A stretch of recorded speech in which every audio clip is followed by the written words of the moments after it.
نحمده ونصلي على رسوله الكريم اما بعد فاعوذ بالله من الشيطان الرجيم بسم الله الرحمن الرحيم رب اشرح لي صدري ويسر لي امري واحلل عقدة من لساني يفقهوا قولي۔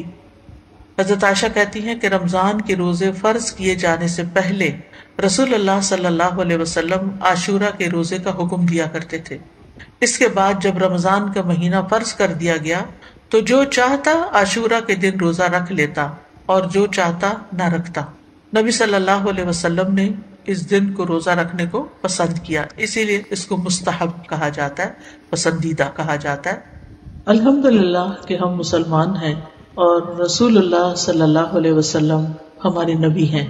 اللہ سبحانہ وتعالیٰ نے انہیں ہماری ہدایت کے لیے بھیجا، اور ہم سب جانتے ہیں کہ جس وقت رسول اللہ صلی اللہ علیہ وسلم پر وحی نازل ہوئی، جبریل علیہ السلام ان کے پاس آئے تو سب سے پہلے انہوں نے جو الفاظ ان کو سکھائے وہ کیا تھے؟ اقرأ اقرأ بسم ربک الذی خلق خلق الانسان من علق، پڑھیے اپنے رب کے نام سے جس نے پیدا کیا، اس نے انسان کو جمے ہوئے خون سے پیدا کیا۔ پڑھیے اور آپ کا رب سب سے زیادہ کرم والا ہے، وہ جس نے قلم کے ذریعے تعلیم دی ہے، اس نے انسان کو وہ کچھ سکھایا جو وہ نہیں جانتا تھا۔ تو اس سے یہ پتہ چلتا ہے کہ وہ علم جو اللہ تعالیٰ کی طرف سے آتا ہے اس کا سیکھنا انسان کے لیے بہت ہی ضروری ہے۔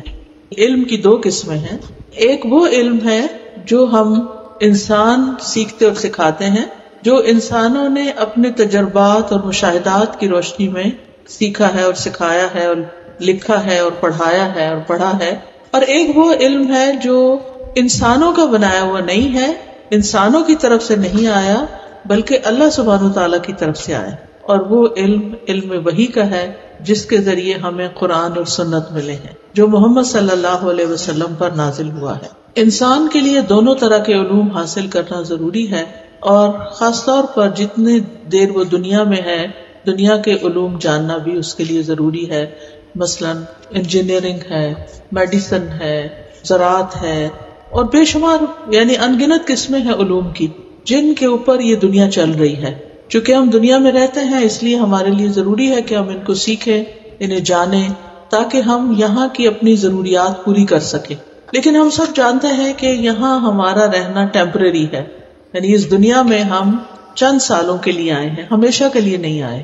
اور آج تک جتنے بھی لوگ آئے، چاہے وہ عوام الناس تھے، چاہے وہ لیڈرز تھے، چاہے وہ بہت انفلوئنشل لوگ تھے، چاہے ان کے پاس بہت مال و متاع تھا، علم تھا، حکومت تھی، کچھ بھی تھا، لیکن اپنے وقت پر ان کو جانا تھا اور وہ چلے گئے۔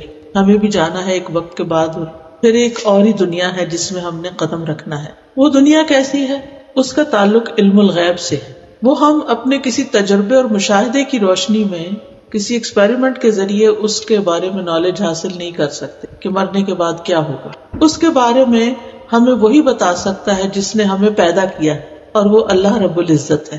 تو اللہ سبحانہ تعالیٰ نے ہمیں وہ کچھ سکھایا ہے جو ہم نہیں جانتے تھے، جس کا ذکر یہاں پر کیا گیا کہ علم الانسان ما لم یعلم۔ لہٰذا اللہ تعالیٰ نے جو علم بھیجا ہے اس میں سے جو ہم نہیں جانتے اس کو سیکھنا ہم سب پر لازم ہے۔ یہ وہ علم ہے جس پر ہماری آخرت کا انحصار ہے، جو ہمیں مرنے سے پہلے بھی کام آئے گا اس دنیا میں بھی، اور جو مرنے کے بعد کی دنیا کے بارے میں ہمیں پوری خبر دیتا ہے۔ جس مرحلے سے ہم گزریں گے مرنے کے بعد اس کی پوری ڈیٹیل موجود ہے کہ انسان پر کیا گزرتی ہے، موت کے وقت کس طرح فرشتے آتے ہیں، پھر اس کے بعد کس طرح اس کو قبر میں دفنایا جاتا ہے تو پھر فرشتے آتے ہیں، پھر اس کا حساب کتاب ہوتا ہے، پھر اس کے مطابق اس کی برزخ کی زندگی ہوتی ہے، اچھی یا بری، اور پھر اس میں کیا چیزیں فائدہ دیتی ہیں اور کیا چیزیں وہاں تکلیف کا باعث ہیں، اور پھر کس طرح قیامت کا دن آئے گا، کیسے ہم اٹھیں گے، کیسے حساب کتاب ہوگا،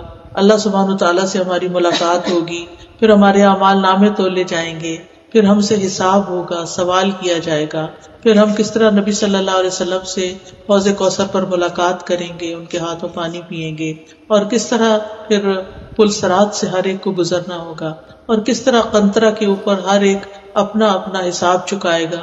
یعنی اگر کوئی شخص جنت کی طرف جا بھی رہا ہے لیکن اس نے کسی انسان کے ساتھ زیادتی کی ہے تو وہ معافی تلافی وہاں پر ہوگی، اور دلوں کو بالکل صاف دھو کے، جس میں کوئی گرجز نہیں ہوں گے، کسی قسم کا کوئی حسد بخل نہیں ہوگا، اور کسی کے ساتھ کوئی کسی کا لینا دینا باقی نہیں رہے گا، تو پھر جو آخری جہاں پر انسان سٹینڈ کرے گا اس کے مطابق اس کو جنت میں بھیج دیا جائے گا۔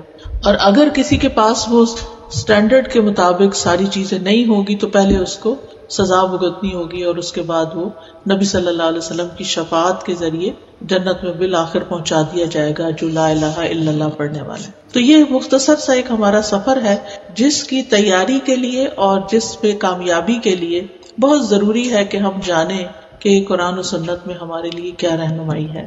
بات یہ ہے کہ ہم بہت سی چیزیں سنا کے بھی کرتے رہتے ہیں، کچھ ہم نے اپنے ماں باپ سے سنی، کچھ ہم نے اپنے اسکولوں میں پڑھی لکھی اسلامیات کے نام پر، اور یہاں کے جو بچے ہیں وہ ویکنڈ اسکولز میں یا کسی بھی طرح کسی ٹیوٹر کے ذریعے کچھ نہ کچھ اسلام کے بارے میں جانتے ہیں۔ یہ جو جاننے کا سفر ہے، یہ جو علم کا سفر ہے، یہ پوری زندگی کا ہے۔ ہم نے یہ سمجھ رکھا ہے جیسے دنیا کا ایک علم ہوتا ہے نا، یونیورسٹی ڈگری ہے 4 سال میں ہونی ہے، 4 سال میں ڈگری کر لیں اور اس کے بعد یہ کہ آپ کا یونیورسٹی کے ساتھ کوئی لینا دینا نہیں، اب آپ کے پاس ڈگری ہے، اس کے مطابق آپ اپنی جاب ڈھونڈیں، اپنی زندگی شروع کریں۔ تو یہ علم جو ہے یہ ایسا نہیں ہے کہ جس کو ہم صرف کسی ایک ڈگری کی حد تک یا صرف چند عرصے تک ہم سیکھیں اور اس کے بعد ہم اس سے فارغ ہو جائیں۔ یہ تھرو آؤٹ ہماری لائف ہمیں چاہیے ہوتا ہے، ایسے ہی جیسے کھانا پینا۔ کھانے پینے سے بھی زیادہ ضروری ہے، کیونکہ کھانے پینے میں اگر کوئی کمی ہو جائے تو انسان دنیا میں کمزور ہو جاتا ہے، بیمار ہو جاتا ہے، پھر ٹھیک بھی ہو جاتا ہے اور بات ختم ہو جاتی ہے۔ لیکن اگر اس علم میں کمی ہوتی ہے اور ہماری کوئی چیز ٹھیک نہیں ہوتی، ہمارا کوئی عمل ٹھیک نہیں ہوتا، تو پھر کل ہمیں پریشانی ہو سکتی، اور وہاں سے واپسی کا کوئی سفر ہے نہیں کہ ہم کسی طرح واپس آ کے دوبارہ اپنے آپ کی اصلاح کر سکیں یا اپنے حالات درست کر سکیں۔ اللہ سبحانہ تعالیٰ نے ہمیں خود رہنمائی دی ہے کہ ہمیں کیا کرنا چاہیے اور کیسے کرنا چاہیے، لہذا ہمارے لیے بہت ضروری ہے کہ ہم یقینی علم حاصل کریں، صرف سنی سنائی باتوں پر نہ جائیں۔ ٹھیک ہے، آپ دیکھیں کہ لوگ کوئی کچھ کہتا ہے یہ ٹھیک ہے، کوئی کہتا ہے یہ ٹھیک نہیں ہے، کوئی کچھ کہتا ہے کوئی کچھ کہتا ہے، انسان شک میں پڑ جاتا ہے، بحث میں پڑ جاتا ہے، چھوڑ ہی دیتا ہے، کچھ بھی نہیں کرتا۔ لیکن جب انسان قرآن کو سامنے رکھتا ہے، حدیث کو سامنے رکھتا ہے، اس کو پڑھتا ہے، تو اس کے یقین میں اضافہ ہوتا ہے، اور جب یقین میں اضافہ ہوتا ہے تو پھر انسان کا عمل آسان ہو جاتا ہے۔ یہ علم ایسے ہے جیسے ساری زندگی انسان کو کھانے کی ضرورت پڑتی ہے، اسی طرح ساری زندگی ہماری روح کو قرآن کی ضرورت ہے۔ یہ ہمارے لیے شفا بھی ہے، یہ ہمارے لیے ایک طرح سے روحانی غذا بھی ہے، اور ہمارے لیے رہنمائی ہے، نور کا ذریعہ ہے، ہدایت کا ذریعہ ہے، برکت کا ذریعہ ہے۔ اس لیے ہمیں باقاعدہ طور پر ایک طالب علم کی حیثیت سے اس کو پڑھنا چاہیے، اور اس کے لیے پڑھنے کا بہترین طریقہ یہ ہے کہ انسان کسی مجلس میں بیٹھ کر سارے کام کاج چھوڑ کے آرام سے کسی جگہ سکون سے بیٹھ کر پڑھے اور سیکھے۔ اس کا بڑا فائدہ ہے۔ ایک تو آپ نے دیکھا ہوگا کہ گھر میں اگر ہم کوئی لیکچر لگا لیتے ہیں نا، اتنے میں ایک آتا ہے، میرے ساتھ تو یہ ہوتا ہے، پتہ نہیں آپ کے ساتھ ہوتا ہی نہیں۔ مجھے اپنی تیاری کے لیے کچھ پہلے تو میں صرف کتابیں پڑھتی تھی، لیکن اب ماشاءاللہ یوٹیوب پہ بہت بڑے بڑے اسکالرس کے کئی بہت اچھی تفسیریں موجود ہیں، تو اس دفعہ جب میں پڑھا رہی ہوں تو میں فوکس کر رہی ہوں کہ میں اور بڑے علماء سے علم حاصل کر کے پھر آگے دوں۔ اب ہوتا ہی ہے کہ لگایا ہے، ادھر سے کوئی بات کر دے گا، ادھر سے کسی کو کچھ پوچھنا ہے، ادھر سے کچھ اور مسئلہ پیش آ گیا ہے، وہ ٹیمپو ہی نہیں بن پاتا۔ اس لیے میری کوشش یہ ہوتی ہے کہ سب کے اٹھنے اور اس سے پہلے میں کچھ اپنا کام کر لوں تاکہ ڈسٹریکشن کم سے کم ہو، لیکن پھر بھی ہوتی ہے، یعنی بچ نہیں سکتے آپ۔ پھر آدھی بات سنی ہوتی ہے اور آدھی بیچ میں رہ جاتی ہے، اور پھر دوبارہ سے سننے لگتے تو سمجھ نہیں آتی وہ جو میں پہلے بات سن رہی تھی وہ کیا تھی بھلا۔ تو اس لیے ہر چیز ایک توجہ مانگتی ہے نا، تو علم بھی توجہ مانگتا ہے، اور اس کے لیے بہترین یہی ہے کہ آپ اپنی زندگی کا ایک وقت مقرر کریں، اس کے لیے باقاعدہ طالب علم کی حیثیت سے گھر سے نکلیں، ایک کسی جگہ پر جمع ہوں اور وہاں بیٹھ کر سیکھیں، آپس میں ڈسکشن کریں، آپس میں ایک دوسرے کو ہیلپ کریں، اور پھر مل جل کر ایک کمیونٹی کے طور پر اس پر عمل بھی کریں، کیونکہ جب سب مل کے عمل کرتے ہیں کسی چیز پر تو وہ بھی آسان ہو جاتا ہے۔ اب آپ نے دیکھا ہوگا کہ رمضان کے روزے جو ہیں وہ آسان ہوتے ہیں رکھنے بنسبت نفلی روزوں کے، چاہے وہ سردیوں میں کیوں نہ رکھنے ہوں، چاہے دن چھوٹے سے چھوٹا ہی کیوں نہ ہو۔ جب گھر میں کوئی نہ اٹھ رہا ہو اور صرف آپ کو اٹھ کے سحری کرنی ہو تو بڑی مشکل لگتی. اور گرمیوں کے آپ نے دیکھے ماشاءاللہ کچھ سال پہلے تک کتنے لمبے لمبے روزے تھے, سبحان اللہ, سارے پورے ہوئے, اور پھر تراویح بھی ہوئی اور اللہ نے توفیق بھی دی.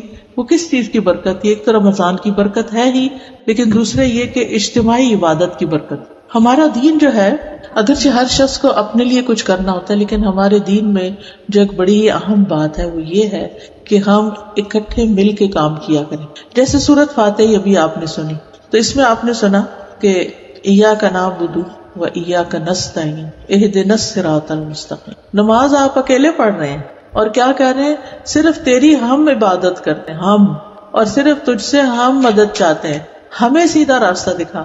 تو ہمیں کیوں ہونا تو یہ چاہیے تھا نا, میں صرف تیری عبادت کرتی ہوں, میں تو اس سے مدد مانگتی ہوں, مجھے تو سیدھا راستہ دکھا. لیکن ہمیں کہا. اس سے یہ پتہ چلتا ہے کہ ہماری عبادتیں جو ہیں وہ اجتماعی عبادتیں ہیں. اور مردوں کے لیے تو آپ کو پتہ ہی ہے کہ ویسے ہی جماعت سے نماز لازمی. وہ نہیں پڑھتے تو ایک الگ بات ہے, لیکن ان کو کہا بھی گیا 27 گنا زیادہ اجر و ثواب ہے. مسجد کی طرف ہر قدم اٹھانے کا اجر, درجے بلند ہوتے ہیں, اور جان بوجھ کے اگر وہ نہیں جاتے تو وہ گناہگار بھی ہوتے ہیں. تو بہرحال اب جب مسجد میں جاتے ہیں, اکٹھے نماز پڑھتے ہیں, تو لمبی نماز بھی ہو تو گھبراہٹ نہیں ہوتی, کیونکہ سب کے ساتھ پڑھ رہے ہوتے ہیں, سبھی پڑھ رہے ہوتے ہیں, بلکہ مزہ آتا ہے اور اچھا لگتا ہے, اور ایک دل کو ایک عجب سا سکون بھی آتا ہے. جب ہو سکتا ہے آپ جمعہ کے لیے نکلتے ہوں یا کسی وقت جاتے ہوں تو آپ نے اندازہ کیا بچوں کو لے کے جاتے ہیں. بہت سی ماؤں کو میں نے دیکھا ماشاءاللہ ایسی ایسی قربانیاں کرتی ہیں کہ نماز کے ٹائم پر اگر ہسبینڈ نہیں ہے, کوئی لے جانے والا نہیں, خود بچوں کو مسجد لے جاتی ہیں. اور بچے جیسے اسکول چھوڑنے جاتی ہیں, اسکول سے لینے جاتی ہیں, ایسے مسجد چھوڑنے جاتی ہیں, مسجد سے لینے جاتی ہیں. تو کچھ لوگوں کو تو یہ بہت اچھی طرح سمجھ آتی ہے, کیونکہ دنیا میں ہمیشہ نہیں رہنا, تو صرف اسکول بھیجنے سے تو کام نہیں چلے گا, مسجد جانا بھی ضروری ہے. اسی طرح ایک اور حدیث ہے جو صحیح مسلم کی ہے, اوتھینٹک حدیث ہے, اور بہت ہی مجھے انسپائر کرتی ہے. آپ نے بھی ہو سکتا سنی ہوئی ہو, لیکن میں تو جتنی دفعہ سنتی ہوں, جتنی دفعہ پڑھتی ہوں, مجھے ہمیشہ ہی دل میں ایک عجب چیز تازگی محسوس ہوتی ہے. وہ حدیث یہ ہے, ابو ہریرہ رضی اللہ عنہ روایت کرتے ہیں کہ نبی صلی اللہ علیہ وسلم نے فرمایا, بے شک اللہ تبارک و تعالیٰ کے کچھ فرشتے ایسے بھی ہیں جو گھومتے پھرتے رہتے ہیں. ان فرشتوں کو ملائکہ سیارہ کہا جاتا ہے. سیارہ کا لفظ سیر سے ہے, جیسے اب سیر کرتے ہیں نا, گھومنا پھرنا.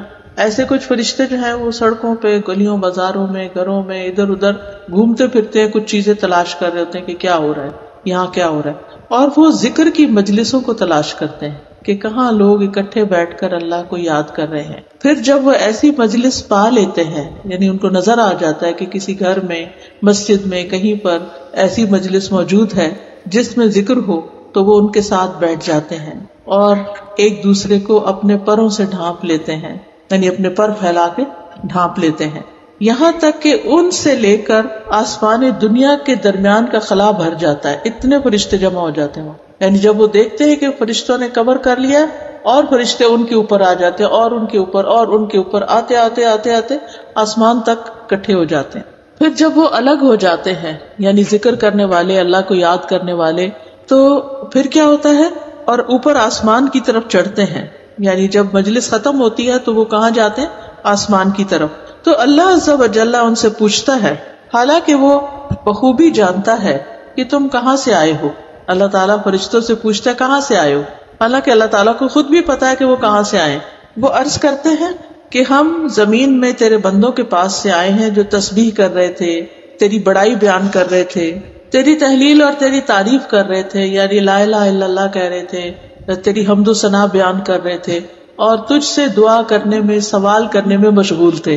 یعنی اللہ تعالیٰ سے دعائیں کر رہے تھے, کچھ مانگ رہے تھے. اللہ تعالیٰ فرماتے ہیں وہ مجھ سے کیا مانگتے تھے, یعنی کہ ان کا مقصد کیا تھا ان وہاں جمع ہونے کا, اور وہ کیا چاہتے ہیں. آپ دیکھیں کہ اگر آپ کہیں بھی جاتے ہیں, کسی کے گھر جاتے ہیں, کسی بازار جاتے ہیں, تو کوئی مقصد ہوتا ہے نا, پارک جاتے ہیں, واک کرنے کے لیے جاتے ہیں. تو اسی طرح جب ایسی مجلس میں آتے ہیں تو انسان کے ذہن میں کوئی نیت ہوتی ہے. آپ کے دل میں کیا خیال تھا؟ دین کے بارے میں کچھ سیکھنے کو ملے گا, دین کے بارے میں کچھ سیکھنے کو ملے گا. اور کوئی کچھ بتانا چاہے؟ مجھ سے ملنا بھی تھا. ٹھیک ہے, اللہ کی خاطر ملاقات کا ایک بڑا اجر و ثواب ہوتا ہے. تو اللہ سبحانہ و تعالیٰ کی خاطر ملاقات بھی اچھی چیز ہے. اور کسی کے ذہن میں یہ بھی تھا کہ ثواب ملے گا, ثواب کا کانسیپٹ تھا نا.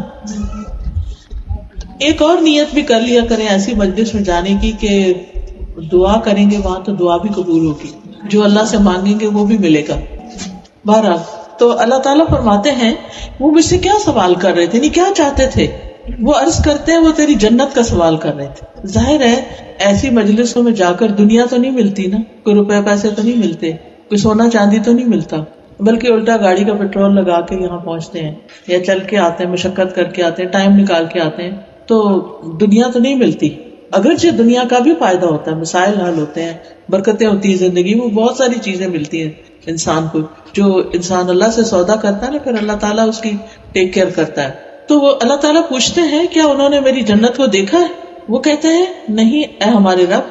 اللہ تعالیٰ فرماتے ہیں اگر وہ میری جنت کو دیکھ لیتے تو ان کی کیا کیفیت ہوتی.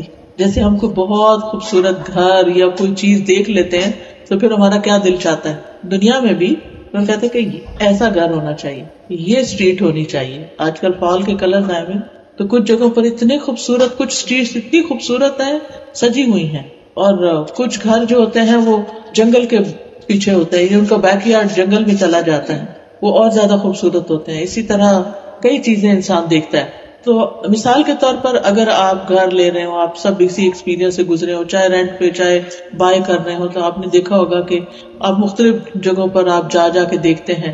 پھر کوئی گھر ہوتا ہے وہ آپ کے دل میں لگ جاتا ہے یہ لینا، پھر آپ کہتے ہیں نہیں اس کی تو قیمت زیادہ ہے، پھر کہتے ہیں اس کا رینٹ زیادہ ہے، پھر آپ کوئی اور لے لیتے ہیں، کمپرومائز کر لیتے ہیں، لیکن وہ گھر آپ کے دل سے نکلتا نہیں ہے. وہ بہت اچھا گھر تھا، پھر سوچتے ہیں اچھا نیکسٹ ٹائم ویسے کی کوشش کریں گے آپ یا اس سے بھی بہتر لیں گے. تو اب آپ سوچیں، امیجن کریں کہ اگر اللہ تعالیٰ آپ کو جنت دکھا دے تو دنیا کے سارے گھر بھول جائیں، اس کا شوق لگ جائے. تو فرشتے عرض کرتے ہیں اور وہ تجھ سے پناہ بھی مانگ رہے تھے. اللہ تعالیٰ فرماتے ہیں کس چیز کی پناہ مانگ رہے تھے، یعنی کس چیز سے بچنے کی دعا کر رہے تھے. فرشتے عرض کرتے ہیں اے رب تیرے جہنم سے، آگ سے بچنا چاہتے ہیں. اللہ تعالیٰ فرماتا ہے کیا انہوں نے میری جہنم کو دیکھا؟ وہ عرض کرتے ہیں نہیں. اللہ تعالیٰ فرماتے ہیں اگر وہ میری جہنم کو دیکھ لیتے تو ان کی کیا کیفیت ہوتی، وہ تو ان کاموں سے ہی دور بھاگ جاتے جو دوزخ کی طرف لے جانے والے ہیں. فرشتے عرض کرتے ہیں اور وہ تجھ سے مغفرت بھی مانگ رہے تھے، بخشش کی دعا بھی کہ اللہ ہمارے گناہ بخش دے. جب ہم کسی دین کی مجلس میں جاتے ہیں نا، یہ ساری نیتیں ہونی چاہیے ہماری کہ اللہ تیری خاطر نکل رہے ہیں، ہمیں جنت بھی چاہیے، ہمیں جہنم سے بھی بچنا ہے، ہمیں تیری بخشش بھی چاہیے. تو اللہ تعالیٰ فرماتے ہیں کہ میں نے ان کو بخش دیا، ایسے لوگوں کو بخش دیا، اور جو انہوں نے مانگا یعنی جنت مانگی مثلا یا کچھ اور دعا کی کسی چیز کے لیے، وہ میں نے عطا کر دیا. اور جس سے انہوں نے پناہ مانگی میں نے انہیں پناہ دے دی، یعنی جہنم سے بچا لیا. رسول اللہ صلی اللہ علیہ وسلم نے فرمایا وہ فرشتے کہتے ہیں اے رب ان میں فلاں سخت گناہگار بندہ بھی موجود تھا، یعنی اس مجلس میں ایک بندہ ایسا بھی تھا جو بہت ہی گناہگار تھا، اور وہ وہاں سے گزرتے ہوئے ان کے ساتھ بیٹھ گیا تھا. اس نے دیکھا کہ لوگ یہاں کٹے ہیں، جا کے دیکھتا ہوں کیا ہو رہا ہے، میں بھی بیٹھ جاتا ہوں. وہ اس ارادے سے نہیں آئے تھے. یعنی کچھ لوگ تو ہوتے ہیں نا جو نیت کر کے گھر سے چلتے ہیں، اور کچھ لوگ ہوتے ہیں کہ جو کہتے ہیں اچھا وہ فلاں جا رہا ہے چلو میں بھی چلی جاتی ہوں. آپ نے فرمایا پس اللہ تعالیٰ ارشاد فرماتا ہے میں نے اس کو بھی بخش دیا. یہ ایسے لوگ ہیں کہ ان کی وجہ سے ان کے ساتھ بیٹھ جانے والا بھی محروم نہیں رہتا. یعنی جو ایسے بغیر ارادے کے بھی آ جائے وہ بھی خالی ہاتھ نہیں جاتا، وہ بھی بہت کچھ سمیٹ کے جاتا ہے.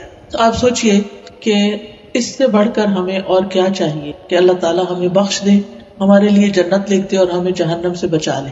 لیکن ہر چیز کی ایک قیمت ہوتی ہے. دنیا میں چھوٹے سے چھوٹا گھر بھی مفت نہیں آپ کو ملتا، اس کے لیے محنت کرنی پڑتی. بلکہ چھوٹی سے چھوٹی چیز مفت نہیں ملتی. آپ کسی بھی شاپ پہ چلے جائیں، آپ کو کوئی چیز پسند ہے، آپ سے کہیں میرے پاس پیسے نہیں، میں لے جاؤں، لینے دے گا کوئی؟ وہ نہیں لینے دے گا. ہر چیز کی قیمت ہے. جنت مہنگی چیز ہے، سستی نہیں ہے. حدیث میں آتا ہے الا ان سلعۃ اللہ غالیہ، خبردار اللہ کا سودا بڑا مہنگا ہے. اللہ کا سودا یعنی جنت جو ہے بہت مہنگی چیز ہے، تو اس کی قیمت دینی ہے، اور اس کی قیمت میں انسان کو پھر محنت کرنی پڑتی ہے، تھکنا پڑتا ہے، صحیح علم حاصل کرنا ہوتا ہے، اور پھر اس علم پر عمل بھی کرنا ہوتا ہے.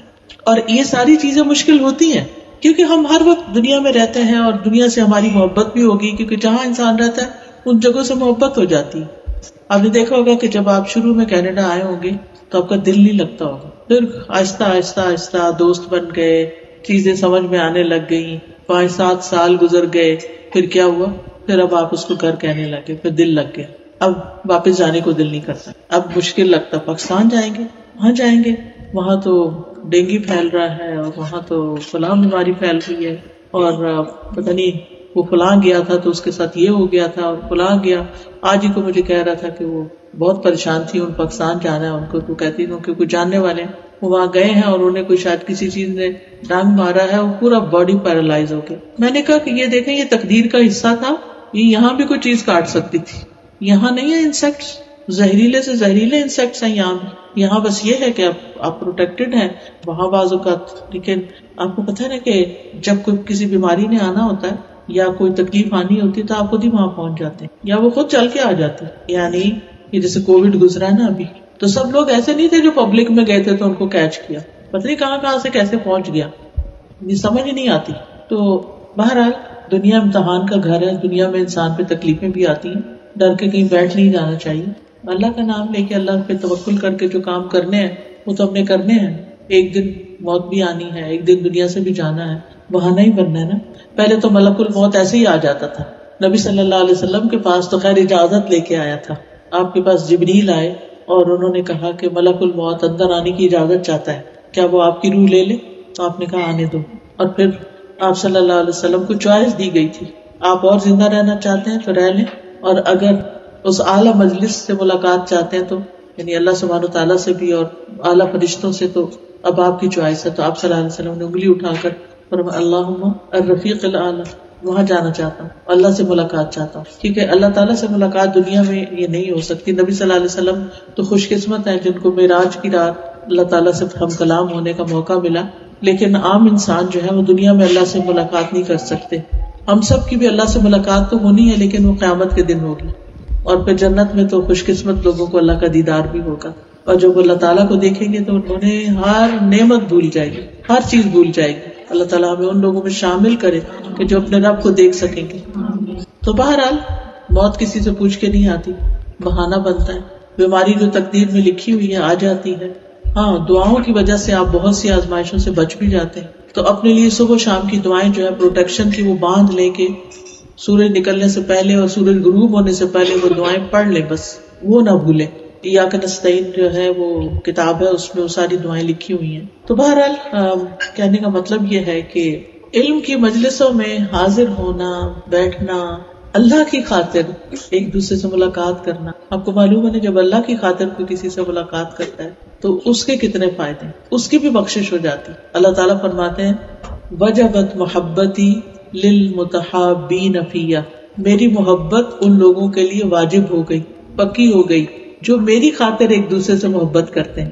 ایک ہوتے ہیں ہمارے رشتہ داری کے تعلقات، ہمیں رشتے نبھانے پڑتے ہیں، بہن کے گھر جانا، بھائی کے گھر جانا، بھانجے سے ملنا ہے، بھتیجے سے ملنا، فلاں سے فلاں، کوئی شادی ہے، کوئی پارٹی ہے، جو بھی ہو ہمیں جانا ہوتا ہے، خوشی سے یا ناخوشی سے جانا ہوتا ہے۔ لیکن دوستوں کے پاس ہم اپنی صرف خوشی سے ہی جاتے ہیں، اور ایک دوست ہوتے ہیں جو دنیا کے دوست ہیں۔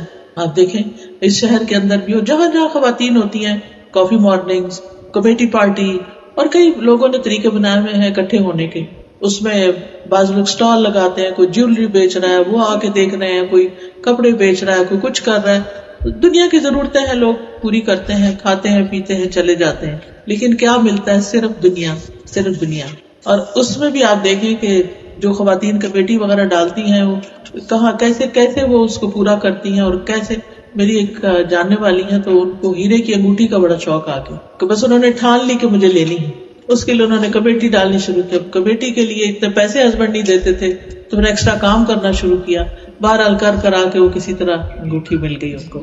تو لیکن ہمیں یہ بھی پتا ہے کہ یہ انگوٹھی ہم قبر میں ساتھ نہیں لے جا سکتے، ایک انگوٹھی حاصل کرنے کے لیے ہم کتنا لمبا سفر طے کرتے ہیں، کتنی مشقت کرتے ہیں، لیکن اس نے یہی رہ جانا ہے۔ لیکن ایسی مجلسوں میں جب آپ حاضر ہوتے ہیں، دین کی مجلسوں میں، تو پھر اللہ کی خاطر جب آپ اکٹھے ہوتے ہیں، ایک دوسرے سے محبت کرتے ہیں، ایک دوسرے کے کام آتے ہیں، مل بیٹھ کے سیکھتے ہیں، آپس میں پلان کرتے ہیں کہ ان چیزوں پہ ہم نے عمل کیسے کرنا ہے۔ مثال کے طور پر اگر نماز کی آیتیں آ جاتی ہیں قرآن میں تو آپ کو شوق لگ جاتا ہے کہ میں نماز اچھی سے اچھی پڑھوں، خشوع و خضوع سے، پھر آپ طریقہ سیکھنا چاہتے ہیں، پھر آپ اسی طرح اپنے فکر کرتے ہیں کہ پیریڈز میں کب پاک ہوتے ہیں, کب نہانا ہوتا ہے, کتنے دن کے ہوتے ہیں کیا, پھر اپنی طہارت کے بارے میں آپ سیکھنا چاہتے ہیں, پھر اسی طرح جب روزے آتے ہیں تو ان کے مسائل آپ سے سیکھنا چاہتے ہیں, پھر اسی طرح زکوٰۃ اور صدقہ کی آیتیں آتی ہیں تو مل بیٹھ کے ڈسکس کرتے ہیں کہ ہم کہاں کوئی صدقے کا پروجیکٹ کریں, ہم کہاں کوئی خیر کا کام کریں,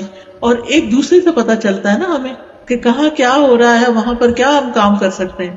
یعنی مل بیٹھنے میں بھی بڑی خیر ہوتی ہے, اور پھر قرآن سیکھنے کے لیے, دین سیکھنے کے لیے اکٹھے بیٹھ کے جب کوئی کام کرتے ہیں تو اس کی تو خیر و برکت ہی کچھ اور ہے.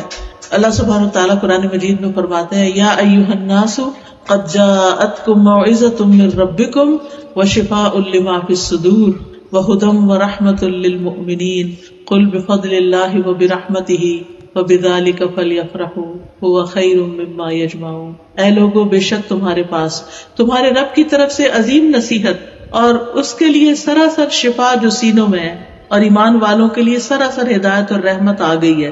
یہ کیا چیز ہے؟ قرآن. یہ قرآن کی طرف اشارہ ہے. کہہ دیجئے یہ اللہ کے فضل اور اس کی رحمت ہی سے ہے, سو اسی کے ساتھ پھر لازم ہے کہ وہ خوش ہو جائیں. یہ اس سے بہتر ہے جو وہ جمع کر رہے ہیں, یعنی دنیا جو جمع کر رہے ہیں اس سے یہ قرآن بہتر ہے. ہم سب جانتے ہیں, مانتے ہیں اس بات کو, لیکن جاننے اور ماننے کے باوجود بھی ہم اس کو اس طرح نہیں لیتے سیریسلی جیسے کوئی ایک طالب علم اپنے اسکول کالج کی اسٹڈیز کو سیریسلی لیتا ہے, جس کو دنیا میں کامیاب ہونا ہے. تو اس کتاب سے نہ صرف یہ کہ رہنمائی ملتی بلکہ شفا بھی ملتی ہے. انسان کو ذہنی, روحانی, قلبی صحت نصیب ہوتی, ہم اور غم دور ہوتے ہیں. اللہ تعالیٰ قرآن مجید میں فرماتے ہیں فَمَن تَبِعَ هُدَايَ فَلَا خَوْفٌ عَلَيْهِمْ وَلَا هُمْ يَحْزَنُونَ. جو میری ہدایت کی پیروی کرے گا اس کے لیے نہ کوئی خوف ہوگا اور نہ ہی وہ غمگین ہوں گے, یعنی نہ ان کو کوئی غم ہوگا نہ ہی کوئی خوف ہوگا. تو اس سے آپ اندازہ لگائیں کہ اتنا ضروری ہے کہ ہم اپنی روحانی صحت کے لیے بھی کچھ کریں.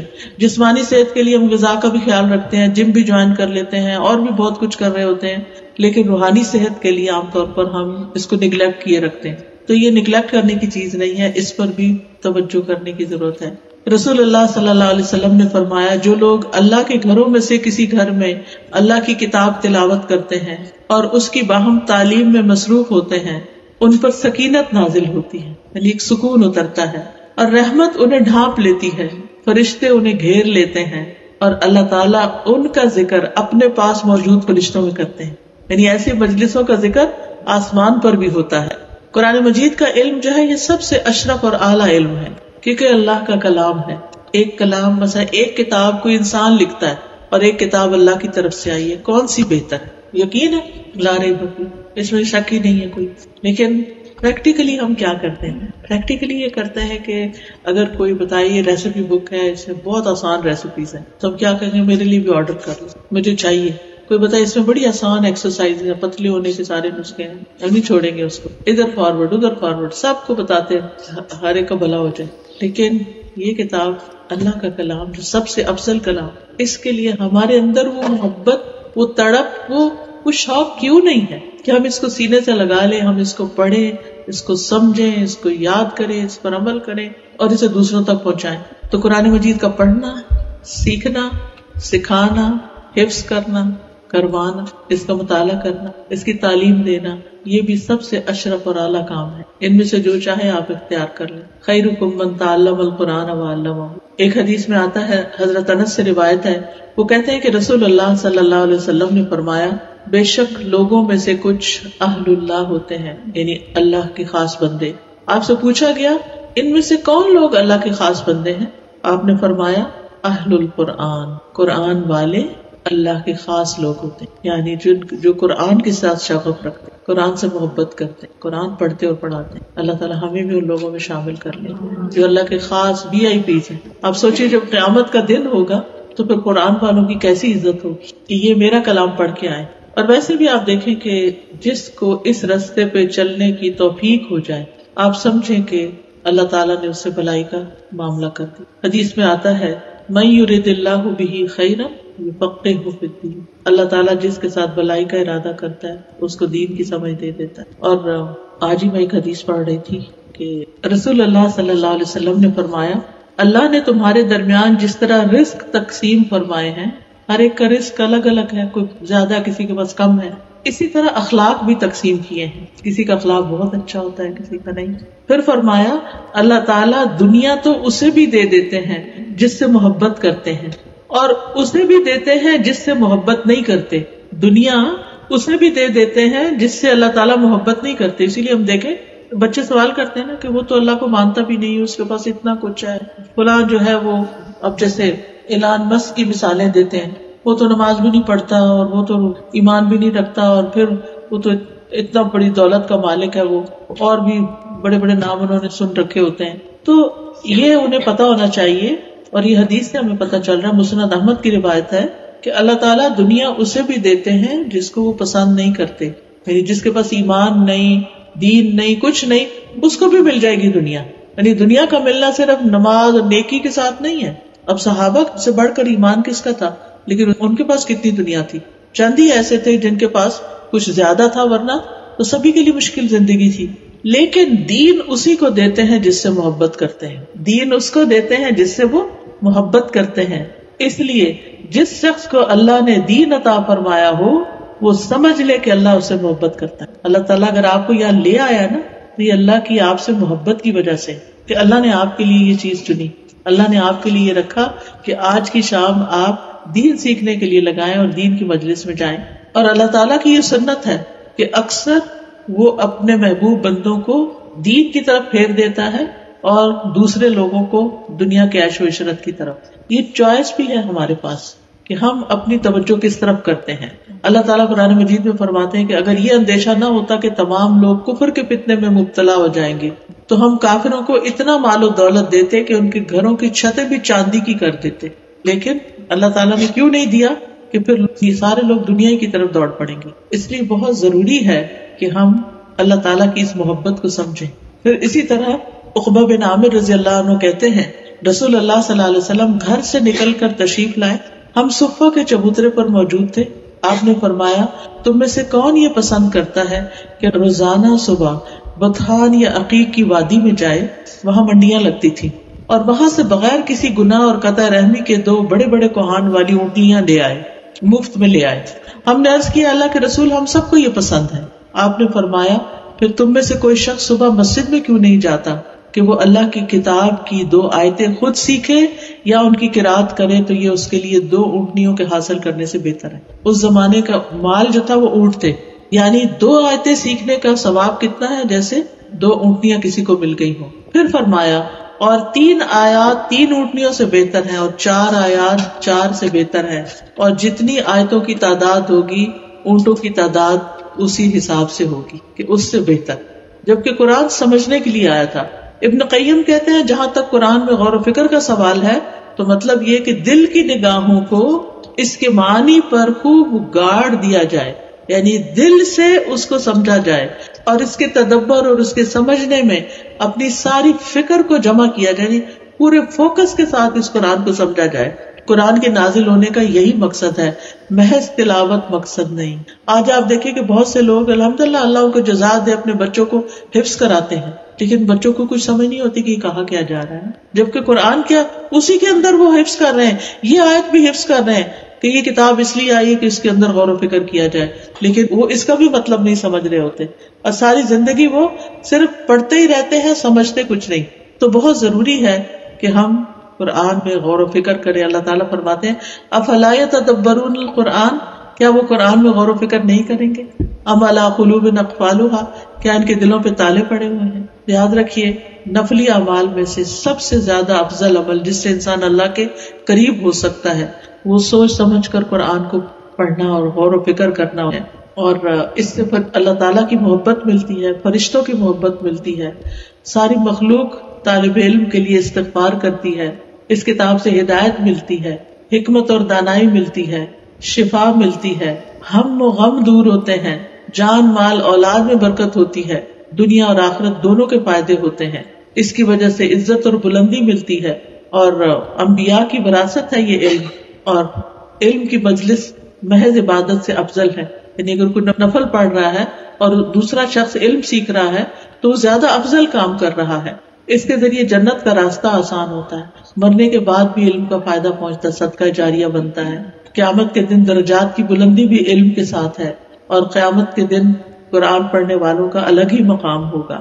لیکن افسوس ہی کہ شیطان انسان کو اس کام سے روکتا ہے، مشکل بناتا ہے، خود انسان کا اپنا نفس حائل ہوتا ہے. اور پھر آپ دیکھیے کہ ہمیں اگر اللہ تعالیٰ توفیق دے تو پھر خالصتاً اللہ کی رضا کے لیے، اللہ کو خوش کرنے کے لیے، اللہ کا قرب حاصل کرنے کے لیے اس کو پڑھیں اور اس کا شوق رکھیں. اور اگر اس میں مشکل پیش آئے تو اس مشکل کو مشکل نہ سمجھیں، کیونکہ بعض اوقات مشکل اتنی مشکل ہوتی نہیں جتنے ہم اس کو مشکل بنا لیتے ہیں. اور ایک دوسرے سے آگے بڑھ کر اس کتاب کو حاصل کرنے کی کوشش کریں اور اس میں اللہ تعالیٰ سے دعا کریں کہ استقامت نصیب ہو اور اس علم کو اللہ تعالیٰ بڑھاتا رہے، کیونکہ ہر حرف پر 10 نیکیاں ہیں. اللہ تعالیٰ ہمیں توفیق عطا فرمائے. وآخر دعوانا الحمدللہ رب العالمین. سبحانک اللہم وبحمدک اشہد ان لا الہ الا انت استغفرک واتوب الیک. السلام علیکم ورحمۃ اللہ.